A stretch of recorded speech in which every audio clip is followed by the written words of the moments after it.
I ngā mana, i ngā reo, i ngā kārangaranga maha o ngā matawaka, me ngā momo tangata katoa o te hui nei, tēnā koutou, tēnā tātou katoa.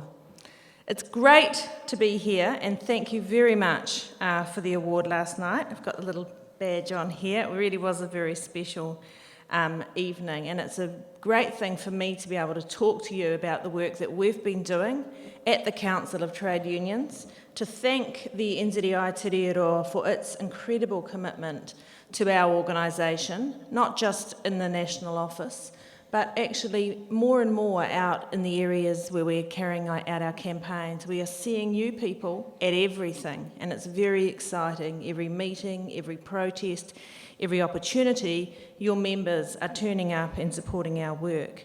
I do want to thank your leadership for their commitment to our organisation, and particularly Paul Golter, who has really stepped up this year in particular when we've had a range of challenges in our organisation around our leadership, which you'll know about. And he, because of his experience, he was a CTU secretary before he came to work for you, has been really incredibly important in our ability to continue on functioning and to keep managing the big program that we've been running. So thanks very much, Paul, for that. Really, you know, to use an old saying, these are the best of times to be a trade unionist and the worst of times. The best of times because it's so important that you are, and so important that you're involved when you have a look at what's happening to working people in this country and around the world. And the worst of times because simply what is happening is a continual attack on the rights of working people to organise, to have a voice, to have a say, and to have an economy that includes them as well as simply just business. And what the Council of Trade Unions does, for those of you that don't know, is we're the peak body of trade unions in New Zealand, and the 36 main unions in this country are all affiliated to us. And our job is to coordinate common themes of interest to us all, to support affiliates to do the work that they do, and I think to promote unions and challenge unions to meet the demands of the new economy. And the reality is, although we're still, you know, a very, very large democratic organisation in this country, only 22% of New Zealand working people are members of trade unions, and 65% of them are in the public sector, with only 12% being in the private sector. And so you might ask, why is that? But my preference is to ask, what do we do about that? And the reason that union membership has become lower than we would like is simply because of the industrial relations system in this country has designed that to be the case. Attack after attack after attack has made being a trade union member for thousands and thousands of workers a risk rather than a right. And I want to talk a little bit about that, why that is, but also about some of the ideas that we've been working on to try and turn that around and to assert our role in the New Zealand economy and the right of working people to organise. So the reality is unions are incredibly successful for those people that are in them. And last year, 43% of Kiwis didn't get a pay increase at all, and probably not the year before and the year before that, with no mechanism to give them one. But 98% of workers in collective bargaining got a pay increase, and that's a threat to those that are seeking to move wealth to the wealthy. That's the effectiveness of trade unions. So you've got another group of people out there, the 43% that got nothing, and you have to ask, what is it about the current economic model that stops them joining us and participating? And some of it's to do with us, and that's where I'm interested. So just looking at the figures of the New Zealand economy, 300,000 people in this country earn on or near the minimum wage. 600,000 are on some form of insecure work, either fixed term, casual, contracted, but where they don't know whether they're going to have work at a particular time past a particular date.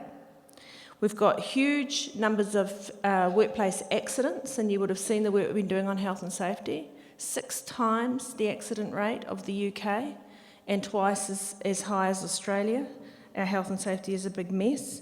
And yet, And yet this government is able to suggest that it's union power and worker power that's the problem in the New Zealand economy. And I think it's interesting for us to ask why that is. Why is it that the dominant narrative, the thing they think they can get away with, is to attack trade unions rather than to be worried about that and to be concerned about that as a strategy? So just recently, straight after the election, they haven't even been in a year in this term, I hate to remind you of that, but that's the reality. They changed the employment law again, this government did, and you would have seen and participated in the campaign to preserve collective bargaining. The biggest changes made before Christmas to the Employment Relations Act was the removal of the obligation for an employer to settle a collective agreement. So a union can seek one, go into bargaining, argue for one, and the employer can simply say, I don't want a collective employment agreement. And you people can remember, I'm sure, what that was like for school support staff, for kindergarten teachers, for principals who are all put on into individual employment agreements above a certain size school. We're getting back to that sort of environment where groups of workers will be unable to settle collective employment agreements. The employer will simply walk away and use their new bargaining power to do that. And we're already beginning to see it. And people will have followed, I hope, the plight, I think we could describe it as, of the meat workers in this country. Solid, strong union members, been in the union 20, 30 years, totally unionised plants, but with a very, very aggressive employer taken over the AFCO plants, the Tally family, determined to take advantage of every insecurity of those workers and to get rid of their collective employment agreement. And the meat workers at Wairoa, anybody here from Wairoa? Over there? The meat workers in Wairoa have now been locked out of their workplace for over a week as they refuse to be victims of this new law and settle and accept an individual employment agreement. And it's worth thinking about these workers because I think they describe the sorts of attacks that are going down. There are 1,300 meat workers in the AFCO plants, and that plant has changed hands many, many times to get into the hands of the Tally family. Last year, or the year before, they were locked out for 85 days, the year before, for seeking a collective employment agreement. You will remember that. Around the North Island, they were locked out. They were so desperate, the union movement, we were fundraising $50,000 a week, which only provided $40 a family. They were so desperate, those families, they were auctioning their christening dresses, selling their kids' tricycles, keeping them out of school, doing all sorts of things, moving out of their houses to try and protect their union rights and their collective agreement. And now they're back in it again, with the company seeking a cut in their real wages, guaranteed wages of $100 a week, withdrawal of all employment security from week to week to week in terms of their seasonal employees, and no union rights in their collective employment agreement. And in order to get that, they've forced these workers to sign individual agreements to return to work, using the new law, refusing to conclude, and have stopped all payment of union fees.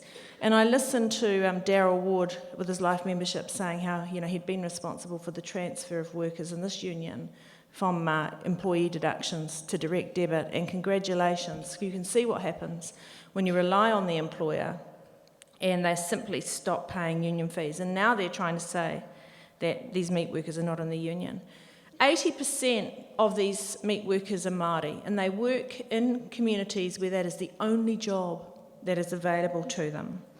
And it's worth thinking about the Tally family, who make their money off things that previously Māori in this country would have made their own income off. They make their money off fishing, vegetables, dairy, and meat, off the land of this country.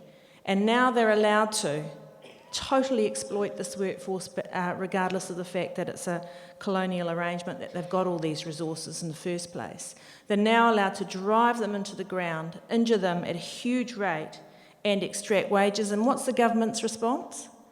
This new year, they made the employer of this company a Sir. That's the narrative that we're up against in this country and that we need to organise against. Bunnings workers and warehouse workers are also under attack in terms of their collective employment agreement, and I urge you to support all of these campaigns because they are part of the design to de-unionise this country and to drive out collective bargaining. And we know that if it happens to them, it won't be long before it happens to you. And we also know this affects your families. And the Wairoa, I asked if there was Wairoa teachers here, they turned up at the stop work meeting of the AFCO teleworkers last week in their Stand Up for Kids t-shirts. And they were just so excited, that community, to see them there. So thank you very much.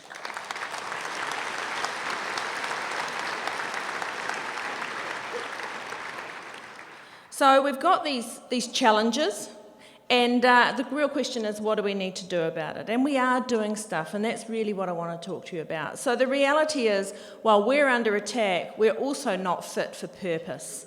Your union, very strong, able to do stuff like this, but for most workers, getting through the door of union membership is a huge task. They don't have a delegate, they don't have a form, in many cases they don't even have a union. And for those of you that have followed the work we've done in forestry, that's a classic case. There wasn't even a union for forestry workers when we started to get involved in what was a terrible, terrible health and safety accident rate in the forestry sector. Not even an organisation able to offer those workers union membership. And the Council of Trade Unions, with the support of its affiliates and with great support from NZEI, set about trying to contact forestry workers and organise them in a way that was fit for them to join a union, rather than the traditional, you join the way that we force you to. And actually, as educationalists, you understand this, right? This idea that the institute should be ready for the kid, not the kid ready for the organisation. It's a very similar thing. If we just expect people to join unions in the traditional way that we always have, and that's not possible, then they won't. And forestry workers would now, many of them, most of them actually, consider that they're in the union, even though for most of them what they've done is joined us on Facebook or followed us in some other way. And actually I had a group of forestry workers text me a photo of them all the other day, all up in the bush in their new high-vis warm gear. I'd never seen them before, but anyway, somehow they get my cell phone number and send me these photos and say, look at us, we've got all our branded gear and we've never had it before and it's fantastic. And I texted them back and said, are you in the union? And they said, yes, they were. And I checked the database and they weren't. And I texted them back and said, oh, we can't find your names on the database. And they said, no, we've joined on Facebook. And why would people who have never been offered union membership before even know that there's some other process that you have to go through before you can associate with us? And actually joining us on Facebook was fantastic. It's all we needed because we can contact them that way and they can get our messages that way. But there was something about that really rung true. Why would they know that it involved filling in a form or joining the union? The reality is, through union participation in the forestry sector, the death rate in forestry has gone down from 10 deaths in 2013, from a tiny workforce of 6,500 workers, to 3 deaths in the last 18 months. And the serious harm, too many, but nevertheless, 3 from 10 to 3 over a much longer period of time, and the serious harm accidents have gone down by 60%. And what is the only thing that's changed in forestry between 2003 and 2015, and that is union pressure on those employers to sort their game out and to keep those workers alive. And I think what we show through these sorts of campaigns and other ones, like the Living Wage campaign, and like the work that you're doing around education, around standing up for the quality of education, we show our broader agenda and we show the opportunities we offer to working people through a less conventional and less traditional way, but very, very important. So we're using these campaigns to try and break into new communities, including doing work with some ethnic communities where they've had challenges, like the Sikh community in Auckland, who find that their young people are being continually ripped off and have very little access to advice. We're using these campaigns to try and broaden out our values proposition to other people. And for those of you that came to our conference in, not last time, but the time before, would have seen our goal we set, that we want every New Zealand family in this country to be able to say around the dinner table, what is a trade union, what are our values, and what do we do? And that's been our goal since that period, and we've been working our way through to try and push that forward. At the moment, we're looking at what we do with that next. It doesn't pay the bills, and it's continually being undermined by various initiatives. People would have seen the 0 Hour campaign that the Unite Union ran, a spectacular campaign highlighting to families the impact of having young people working on contracts where they get no guarantee of hours, pushing back in the fast food industry and winning through collective bargaining and campaigning. The government has now captured that message and has said that it's passing legislation to get rid of 0 hours. Effectively what the government is doing is legislating for 0 hours. And if you go onto our website, you'll see exactly what they're doing. But every time we fight up, they fight back, and we should expect that. So the 0 hour legislation that's going through Parliament at the moment will allow what they call non-established hours in employment agreements, which means no hours, including in 24/7 organisations that can easily offer secure hours, but will also allow employers to limit workers from taking second jobs when they're on 0 hours. And I was reading yesterday the grounds on which an employer will be able to stop a worker taking a second job. So they offer you nothing. You have to be available the whole time.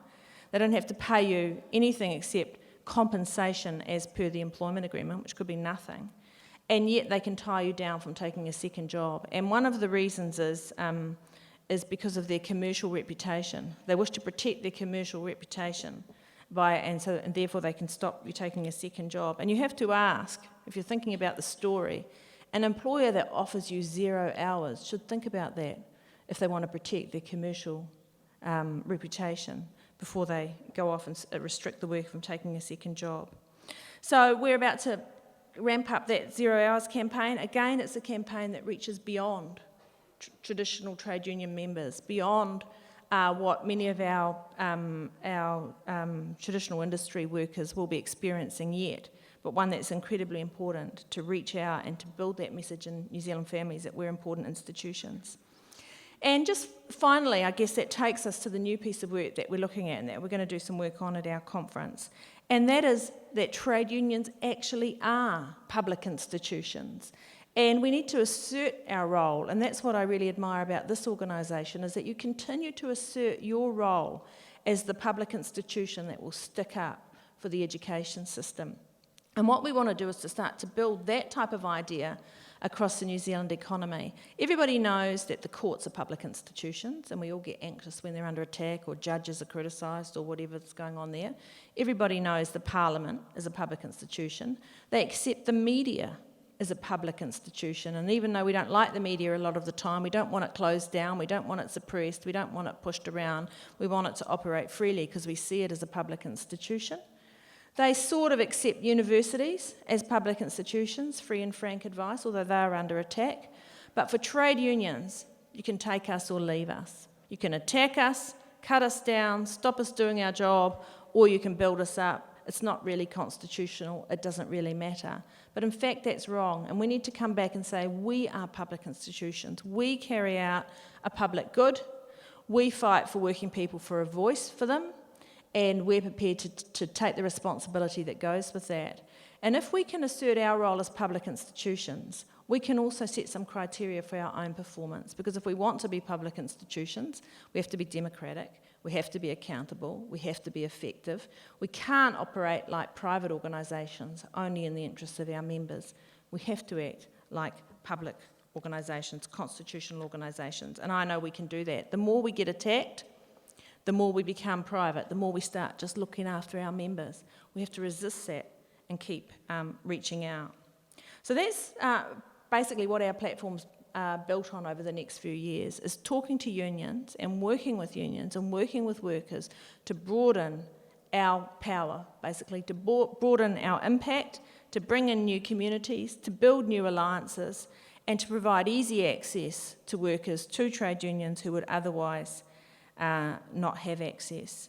We have to fight back against this New Zealand trend to act like a fishing village, like only worrying about the next fish, those that control the fleet being in control of all of the ideas and all of the power. And anybody from the outside is a threat, and anybody from the inside who puts their hand up and suggests we do things differently is cut down. And that's the sort of environment in which I think this government is trying to control working people and remove their rights. We have to reorganise the fishing village and make sure that the people that are doing the fishing get their fair share of the resources and have a good voice and are not frightened to raise new ideas, to criticise those in authority and to act together collectively. So that's our program. You know I'm standing down, or maybe you don't know I'm standing down, but I'm standing down as president of the CTU on the 15th of October, which is quite soon. Got a lot to do, better get on with it. But I do want to take the opportunity to say how proud I am of having learned my stuff in NZEI Te Reo when I was young, 22. I think I started working for the early childhood unions. And just what a wonderful association I feel I've had with this organisation and the support you people have given me. I'm very, very proud of you and the way that you continue to resist things that are not in the interests of our New Zealand children. When I leave this job, just depending on what happens to me, I'm hoping to do some work in education. That's where I'd like to return to, including we've got together an interesting group of people who are keen to look at the Education Act. And you'll know that there's a threat that it will be reviewed, and reviewing the Education Act with this government won't be much fun. But having an alternative, a rights-based Education Act which sets out what it's hoping to achieve rather than just an administrative act that tells you how to do it, starting again and looking around the world at some of the most wonderful constitutional education acts is the sort of work that I'm interested in doing, and seeing whether we can push up in New Zealand a model which actually starts from the point of this is why the state provides education in this country, this is the point of it, and this is the experience that people in the system will have from woe to go, juniors to adults, is the sort of thing that I'm interested in doing. So I hope if I get the chance to do that, I'll see some of you on the way, and already last night we were making some contacts and doing some talk. So anyway, all I want to do is wish you all the very best for the rest of your conference, to thank you very, very much for your support for my work over the last 8 years, and to say we'll meet again. Kia ora koutou.